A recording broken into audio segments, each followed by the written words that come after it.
Olá, meus amigos, olá, minhas amigas do Legislação Integrada. Aqui quem fala é o professor Bruno Valente. Nossa conversa de hoje é sobre a edição de número 218 do Jurisprudência em Tese do STJ. O tema dessa edição é Direito Ambiental 6. Antes de começar aquele convite, se inscreve no nosso canal no Spotify, Deezer, Apple Podcasts, Google Podcasts ou no YouTube e ativa o sininho para ficar sabendo sempre que tiver novo podcast. Segue a gente também no Instagram, @legislação_integrada, onde todo dia tem novidade. E o mais importante de todos os convites, acesse legislaçãointegrada.com.br. Lá você vai conhecer o Clube da Lei, esse clube de membros que dá acesso a todos os materiais de lei seca e jurisprudência do Legislação Integrada e a mais de 100 planos de leitura. Tudo o que você precisa para um estudo completo e atualizado semanalmente de lei seca e jurisprudência. Conhece também o Mapa do Aprovado, esse curso que te ensina a organizar o teu estudo de uma forma estratégica e aqui em todas as etapas do teu estudo, e conhece também a Editora Integrada, essa editora que é uma parceira do concurseiro e que te ajuda a publicar aquele livro que está ali na gaveta. Pode ser uma monografia, uma dissertação, um TCC, aquele manuscrito que você tem, mas ainda não teve a oportunidade de publicar e que pode ser muito importante até mesmo em uma prova de títulos. Então, meus amigos, sem mais delongas, vamos para a primeira tese do dia. Tese 1. As condutas delituosas previstas nos artigos 54, parágrafo 1º, incisos 1, 2, 3 e 4, parágrafo 3º, e artigo 56, parágrafo 1º, inciso 1 e 2, combinado com o artigo 58, inciso 1, da Lei de Crimes Ambientais, que se resumem na ação de causar poluição ambiental que provoque danos à população e ao meio ambiente, e na omissão em adotar medidas de precaução nos casos de risco de dano grave ou irreversível ao ecossistema, são de natureza permanente, motivo pelo qual a prescrição tem início com a cessação de sua permanência. Caso concreto adaptado: a empresa X armazenou inadequadamente lixo industrial, causando poluição da área degradada. Além disso, até o momento do julgamento, a empresa não tomou qualquer providência para reparar o dano, caracterizando a continuidade da prática infracional. Quais foram os crimes cometidos aqui? Basicamente, gente, foram aqui os crimes decorrentes da prática de causar poluição ambiental que provoque danos à população e ao meio ambiente. Então, aqui, uma postura ativa de causar a poluição, de causar os danos, e também uma postura passiva decorrente de uma omissão. Qual foi a sua omissão? Em síntese, deixar de reduzir esses danos, né? Então, deixou de adotar medidas de precaução nos casos de risco de dano grave ou irreversível ao ecossistema. Quais são os tipos penais aqui que ele vai incidir? São aqueles que eu li, o artigo 54 da Lei de Crimes Ambientais, e aí especificamente aqui vai ser o parágrafo 1º, os incisos 1, 2, 3 e 4, e aí ele também respondeu pelo do artigo 56 e especificamente parágrafo 1º, incisos 1 e 2, combinado com o artigo 58. Para que eu não precise ler todos esses dispositivos, não ficar muito repetitivo, muito cansativo, basicamente vamos entender que esses dispositivos aqui eles vão representar uma ação de poluir e uma omissão de deixar que esse lixo industrial continue ali causando os danos sem qualquer atitude para minorar esses danos. E aí vem a pergunta: qual a natureza desses crimes? Tratam-se de crimes permanentes ou crimes instantâneos de efeitos permanentes. O que é o crime instantâneo de efeitos permanentes? É quando o delito se consuma tão somente no primeiro momento, mas as consequências daí geradas são independentes da sua vontade. Então, naquele primeiro momento, você pratica a ação, o crime ali de cara já se consuma, mas esse crime acaba tendo efeitos que são permanentes e que acabam ali permanecendo no decorrer do tempo. Mas você tem também um crime permanente, que é aquele crime em que se realiza a ação típica e os efeitos só perduram no tempo por uma nova ação do autor ou diante da inércia dele de cumprir a determinação que foi estipulada. Então é esse caso aqui, né? A empresa armazenou lixo industrial de forma incorreta, ela causou uma grave poluição, mas ela também deixou de tomar uma atitude no sentido de retirar esse lixo dali. Ela manteve esse lixo ali, ela até continuou jogando lixo. Então se trata aqui de um crime permanente. Qual o efeito disso? O efeito disso é que não inicia o prazo prescricional da pretensão punitiva estatal até que se cesse a permanência.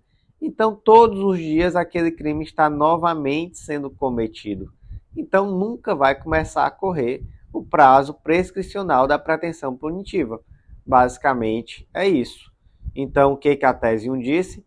Que as condutas delituosas previstas no artigo 54, parágrafo 1º, inciso 1, 2, 3 e 4, e parágrafo 3º, e artigo 56, parágrafo 1º, inciso 1 e 2, combinado com 58, inciso 1, da Lei de Crimes Ambientais, que se resumem na ação de causar poluição ambiental que provoque danos à população e ao meio ambiente e na omissão em adotar medidas de precaução nos casos de risco de grave dano ou irreversível ao ecossistema, são de natureza permanente, motivo pelo qual a prescrição tem início com a cessação de sua permanência. Tese 2. O crime de poluição previsto na primeira parte do artigo 54 da Lei de Crimes Ambientais é de natureza formal. Assim, a potencialidade de dano à saúde humana é suficiente para configurar a conduta delitiva, decipiendo a realização de perícia. O que diz o artigo 54 da Lei de Crimes Ambientais? É o crime de causar poluição de qualquer natureza em níveis tais que resultem ou possam resultar em danos à saúde humana ou que provoquem a mortandade de animais ou a destruição significativa da flora. Então, qual é a natureza desse crime? Esse crime tem a natureza formal. Então, veja só, causar poluição de qualquer natureza em níveis que resultem ou possam resultar em danos à saúde humana. Então, resultem ou possam resultar. Então, não exige aqui o resultado naturalístico. O que se exige aqui? Se exige aqui a possibilidade desse dano, em alguma medida, causar risco à saúde humana. Então, qual vai ser o ônus da acusação aqui no momento de imputar esse crime a alguém? A acusação, no caso aqui o Ministério Público, ele vai ter que narrar em que medida esse fato gerou uma potencialidade de risco à saúde humana. Ele não precisa trazer necessariamente uma prova pericial nesse sentido, de que trouxe uma potencialidade de risco, mas ele precisa, no mínimo, trazer uma narrativa que seja crível, demonstrando que aquele ato praticado traz risco à saúde humana, com base em evidências. Então tem que olhar aquilo que o tipo penal exige. E é por isso que eu trouxe um julgado no informativo em que houve um derramamento de 4.000 litros de óleo tóxico no oceano e houve uma absolvição. Por quê? Porque o Ministério Público não narrou em que medida esse fato gerou uma potencialidade de risco à saúde humana. Ele simplesmente partiu de uma presunção. E aí não pode. Porque, veja só, o crime é formal, não exige resultado naturalístico, então não vai ser necessário uma prova pericial, etc. Mas é necessário minimamente imputar aquilo que está no fato típico. Por que essa conduta levou potencialidade de risco à saúde humana? E aí, nesse caso aqui também, houve absolvição por outro motivo. O Ministério Público ele deixou de narrar a conduta típica praticada pelo autor. Ela só disse, olha, ele é proprietário da embarcação. E aí ninguém pode ser condenado por crime por ser proprietário de uma embarcação. É necessário demonstrar qual foi a conduta típica. Então, tese 2, o crime de poluição previsto na primeira parte do artigo 54 da Lei de Crimes Ambientais é de natureza formal. Assim, a potencialidade de danos à saúde humana é suficiente para configurar a conduta lesiva, dissipindo a realização de perícia.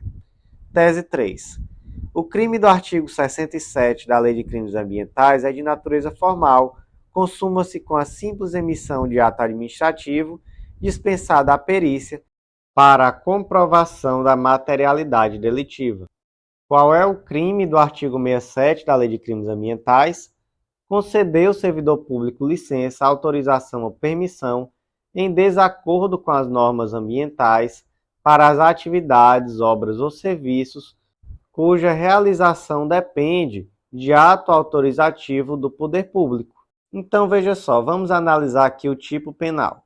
Consiste em conceder ao servidor público, então aqui um crime próprio, licença, autorização ou permissão em desacordo com as normas ambientais para atividades, obras ou serviços cuja realização depende de ato autorizativo do poder público.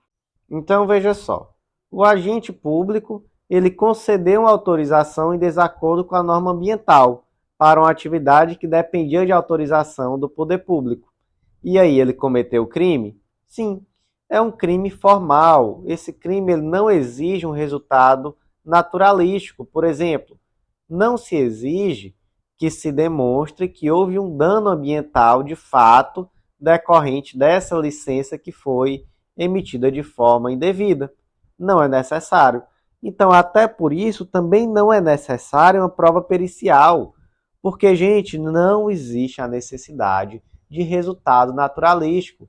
Foi emitida irregularmente a licença, e aqui com dolo ou culpa, né? Porque esse tipo penal ele existe também na forma culposa. Então, havendo dolo ou culpa e havendo a concessão dessa autorização ou permissão em desacordo com a norma ambiental, já estará consumado o crime, independentemente da existência de resultado naturalístico, ou seja, independentemente de um dano ambiental de fato a ser demonstrado. Então, tese 3, o crime do artigo 67 da Lei de Crimes Ambientais é de natureza formal, consuma-se com a simples emissão do ato administrativo, dispensada a perícia e a comprovação da materialidade delitiva. Tese 4. O delito previsto no artigo 34 da Lei de Crimes Ambientais é norma penal em branco, pois carece de legislação complementar acerca dos parâmetros para a pesca autorizada. Artigo 34. Pescar em período no qual a pesca seja proibida ou em lugares interditados por órgão competente. Pena detenção de 1 a 3 anos ou multa ou ambas as penas cumulativamente. E aí, por que se trata aqui de uma norma penal em branco? Porque veja só, pescar em período no qual a pesca seja proibida. Que período é esse? Quem vai regulamentar? Ou em lugares interditados por órgão competente. Quem vai determinar qual é o lugar interditado? O órgão competente. Então, via de regra, essas delimitações vão ser feitas infralegalmente. Então, vai ser o órgão competente, vai ser o IBAMA, por meio de uma portaria, vai ser o órgão estadual de defesa do meio ambiente, etc. E é por isso que é uma norma penal em branco heterogênea, porque a complementação ela se dá por uma fonte legislativa diversa da que produziu a lei. Vocês lembram dessa classificação? A norma penal em branco heterogênea, ela é complementada por uma fonte legislativa diversa, então vai ser complementada aqui, por exemplo, por uma portaria do IBAMA, por uma portaria do órgão protetivo estadual, etc., ou uma norma penal em branca homogênea, que aí, nesse caso ela vai ser complementada pela mesma origem legislativa, então por outra lei. E no caso aqui temos a norma penal em branco heterogênea. Então, como é que ficou aqui a tese? O delito previsto no artigo 34 da Lei de Crimes Ambientais é norma penal em branco, pois carece de legislação complementar acerca dos parâmetros para a pesca autorizada. Tese 5. O delito previsto no artigo 48 da Lei de Crimes Ambientais é de natureza permanente. O que diz o artigo 48? Impedir ou dificultar a regeneração natural de florestas e demais formas de vegetação, detenção de 6 meses a 1 ano e multa. Então vamos para um caso concreto adaptado. Em dezembro de 2003, o Joaquim desmatou ilegalmente a área de vegetação nativa às margens de uma represa artificial. No local, ele construiu uma chácara. E aí, por esses motivos, o Ministério Público denunciou por dois crimes. O do artigo 48, que é o de impedir a regeneração natural de florestas ou demais formas de vegetação, e também o do artigo 60, construir, reformar, ampliar, instalar ou fazer funcionar em qualquer parte do território nacional estabelecimento, obra ou serviço potencialmente poluidor, sem licença ou autorização de órgãos ambientais competentes ou contrariando as normas legais e regulamentares pertinentes. Esse crime tem uma pena de detenção de 1 a 6 meses ou multa ou ambas as penas cumulativamente. E aí veja só, o Joaquim ele construiu essa chácara de uma forma ilegal, para isso ele desmatou. Ele está cometendo aqui dois crimes, né? O primeiro foi o de construir. Ele construiu essa chácara, então está lá no artigo 60. Mas vocês concordam que enquanto essa chácara estiver funcionando, enquanto ela existir, está-se também impedindo ou dificultando a regeneração natural da floresta que foi devastada? Então, nesse ponto aqui, temos um crime permanente, que é o crime do artigo 48 da Lei de Crimes Ambientais. E aí, gente, por ser um crime de natureza permanente, o prazo da prescrição da pretensão punitiva só se inicia a partir do momento em que cessada a permanência, já que esse crime ele dia a dia está novamente se reiterando. Então, enquanto existir a chácara, enquanto continuar existindo aquela movimentação humana no dia a dia, impedindo que o meio ambiente se regenere naturalmente, o crime continuará acontecendo de forma permanente. Então, como é que ficou a tese? O delito previsto no artigo 48 da Lei de Crimes Ambientais é de natureza permanente. Tese 6. Nos crimes ambientais, é cabível a aplicação do princípio da insignificância como causa excludente de tipicidade da conduta, desde que presentes os seguintes requisitos: conduta minimamente ofensiva, ausência de periculosidade do agente, reduzido grau de reprovabilidade do comportamento e lesão jurídica inexpressiva. Então vamos lá, gente. Primeiro, o que é esse tal do princípio da insignificância? Gente, o princípio da insignificância é uma causa supralegal de exclusão da tipicidade material. Por que é uma causa supralegal? Porque ela não tem previsão expressa em lei. Ela não está prevista no Código Penal, por exemplo. Mas ela existe no direito penal brasileiro. Existe por quê? Porque o direito penal brasileiro ele tem por objetivo tutelar aqueles bens jurídicos que são os mais relevantes, e essa tutela ela só deve ocorrer em situações extremas, já que essa tutela, via de regra, é feita com base na limitação da liberdade individual. Então, existem condutas que são formalmente típicas, mas que materialmente acabam sendo irrelevantes, e por isso não se justifica uma limitação à liberdade pessoal com base nessas ínfimas agressões a bens jurídicos. Então, por exemplo, o furto famélico, aquela pessoa que rouba um pão para comer. Essa pessoa ela vai responder pelo crime de furto, vai ser presa. O normal é que não é porque não existe tipicidade. Formalmente até tem tipicidade, mas materialmente não há tipicidade. E aí, gente, lá no julgamento do HC 84.412-0 de São Paulo, o ministro Celso de Mello, ele trouxe vetores que são requisitos objetivos e cumulativos para a aplicação do princípio da insignificância. Para mim, são requisitos retóricos. Sinceramente, para mim, tudo isso aqui diz mais ou menos a mesma coisa, mas por algum motivo se abraçou esses requisitos e é muito comum, inclusive, em provas. Então, quais são os requisitos? Basicamente, você vai olhar ofensividade da conduta, periculosidade social da ação, reprovabilidade do comportamento e a expressividade da lesão jurídica provocada. Então, você olha esses 4 vetores.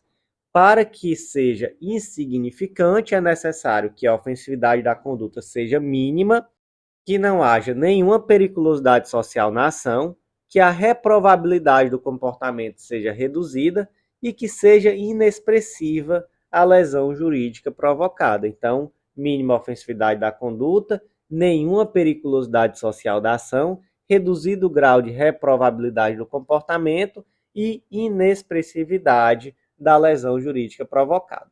Certo. E no âmbito dos crimes ambientais, é possível aplicar o princípio da insignificância? Sim, é possível. Esse tema gera debates, mas hoje nós temos decisões tanto do STF quanto do STJ nesse sentido, da possibilidade de aplicação do princípio da insignificância.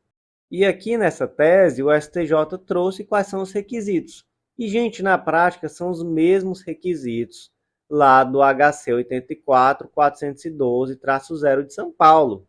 Então, você vai olhar da mesma forma ofensividade, periculosidade, reprovabilidade e expressividade da lesão jurídica. Então, tem que haver uma conduta minimamente ofensiva, tem que estar ausente a periculosidade do agente, tem que haver um reduzido grau de reprovabilidade do comportamento e a lesão jurídica deve ser inexpressiva. Então, na prática, aqui são os mesmos requisitos. Se modificou uma palavra ou outra, mas se olha para ofensividade, periculosidade, reprovabilidade e expressividade da lesão jurídica. Então, tese 6. Nos crimes ambientais, é cabível a aplicação do princípio da insignificância como causa excludente de tipicidade da conduta, desde que presentes os seguintes requisitos: conduta minimamente ofensiva, ausência de periculosidade do agente, reduzido grau de reprovabilidade do comportamento e lesão jurídica inexpressiva. Tese 7. Na hipótese de apreensão de ave silvestre domesticada, é possível aplicar o princípio da razoabilidade para afastar a prioridade legal de sua reintegração ao habitat natural e permitir, com base na dimensão ecológica do princípio da dignidade humana, a permanência definitiva do animal de estimação com seu possuidor. Então, gente, vamos aqui para um caso concreto. A dona Maria, há 23 anos, cuida do Caio, seu papagaio de estimação. Certo dia, os fiscais do IBAMA souberam da situação e lavraram um auto de infração, determinando a apreensão do Caio. Aí a dona Maria ajuizou uma ação no intuito de anular os autos de infração emitidos pelo IBAMA e de restabelecer a guarda do animal silvestre apreendido. Qual foi o argumento? Dona Maria disse: olha, esse papagaio está comigo há 23 anos, é meu companheiro de vida, é meu bichinho de estimação. Ele é bem tratado, ele é bem cuidado e provavelmente se você soltar ele na natureza, ele não vai se readaptar, ele já está há 23 anos vivendo aqui comigo. E aí, o que o STJ decidiu? O STJ, com base no princípio da razoabilidade, entendeu que, nesse caso concreto, era sim possível manter o papagaio Caio com a dona Maria. Ele entendeu que existe um vínculo afetivo aqui, e que a separação com certeza traria um grande trauma, tanto a dona Maria quanto ao animal. Entendeu também que dificilmente esse papagaio iria conseguir reverter aquela situação de domesticado e se reintegrar à natureza. Então, com base nisso, se permitiu que a dona Maria permanecesse com o papagaio Caio. Então, como é que ficou aqui a tese? Na hipótese de apreensão de ave silvestre domesticada, é possível aplicar o princípio da razoabilidade para afastar a prioridade legal de sua reintegração ao habitat natural e permitir, com base na dimensão ecológica do princípio da dignidade humana, a permanência definitiva do animal de estimação com seu possuidor. Tese 8. Como regra, a compensação dos danos ocorridos na área de reserva legal em imóvel rural deverá ser feita com base na legislação florestal vigente à época dos fatos. Contudo, é possível a aplicação casuística de dispositivo expressamente retroativo do novo Código Florestal, artigo 66, que prevê formas alternativas de regularização. Vamos para uma situação concreta adaptada. Foi proposta uma ação civil pública pelo Ministério Público de Minas Gerais em 2011 contra o espólio do José, pleiteando, em suma, a demarcação e a recuperação da área de reserva legal do seu imóvel rural. Certo. Quando foi proposta a ação? Em 2011. Lembrem-se que o novo Código Florestal, que já não é mais novo há muito tempo, é de 2012. Pelo antigo Código Florestal, seria necessário que essa compensação da reserva legal que foi devastada fosse feito dentro da mesma microbacia hidrográfica. Só que acontece que em 2012, que foi quando a sentença e o acórdão já foram proferidos, né, mais de um ano depois, o novo Código Florestal já vigente, ele não exige mais, né, melhor dizendo, que essa compensação ocorra na mesma microbacia hidrográfica. Ele basta que essa compensação da reserva legal se situe no mesmo bioma. E aí vem a questão, certo? O dano ambiental ocorreu sob a égide do antigo Código Florestal. Qual vai ser a legislação aplicada? O antigo Código Florestal ou o atual Código Florestal? Sendo certo que o antigo Código Florestal era mais protetivo. E aí, qual vai ser aplicado? Gente, a regra geral é de que a lei aplicada é a do momento da infração. Então, dentro daquela lógica, né, dentro daquela regra geral, seria aplicado o antigo Código Florestal.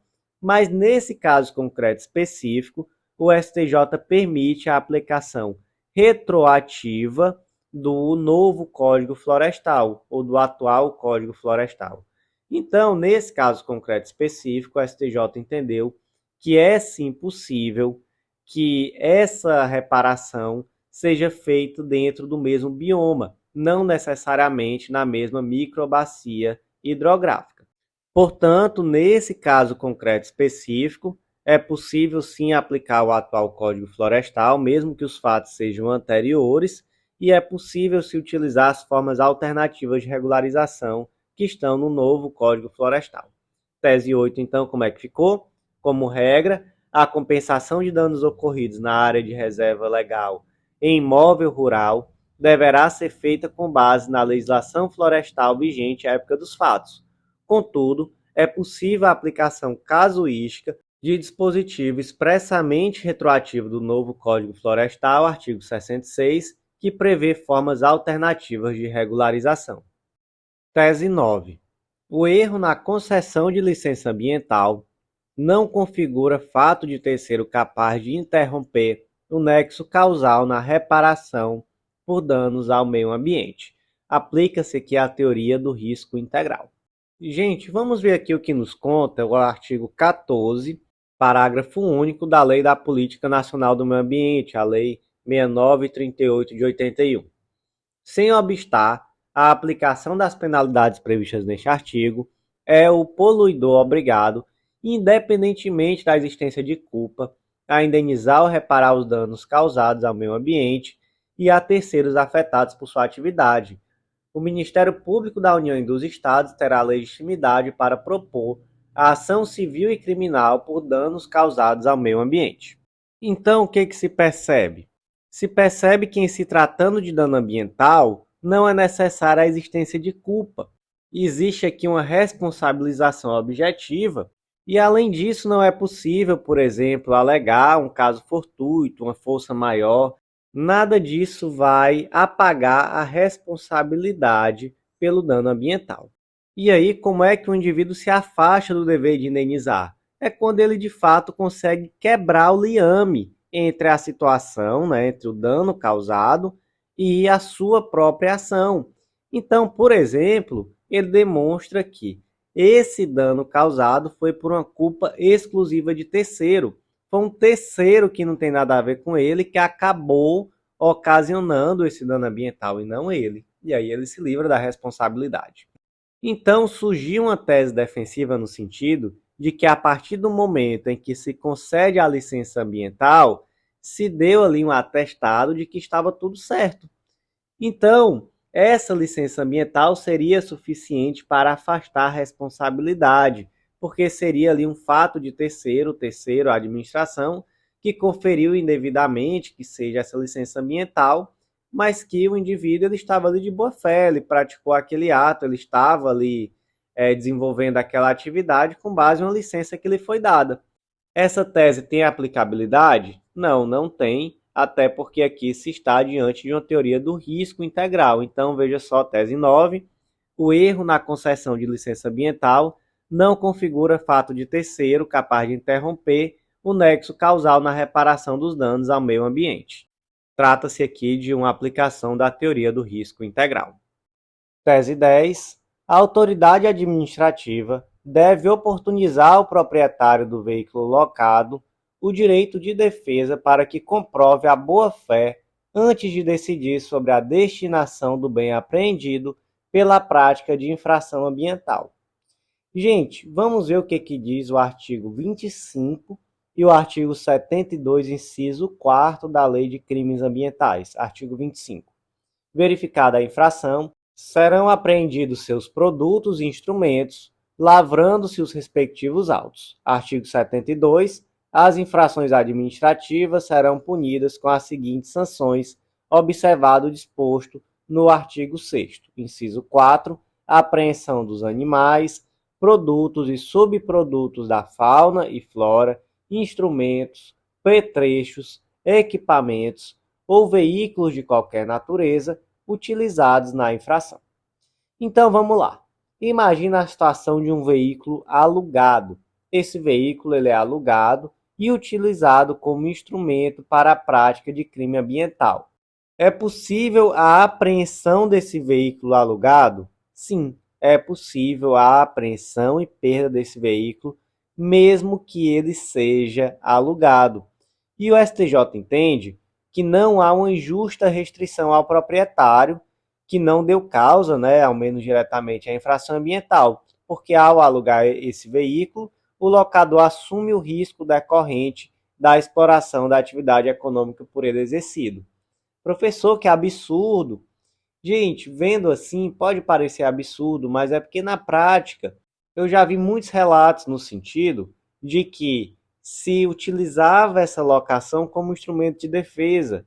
Então, se simulava muitas vezes uma locação para tentar impedir que esse veículo fosse perdido, alegando que, na verdade, ele não pertencia àquela pessoa que estava cometendo o crime.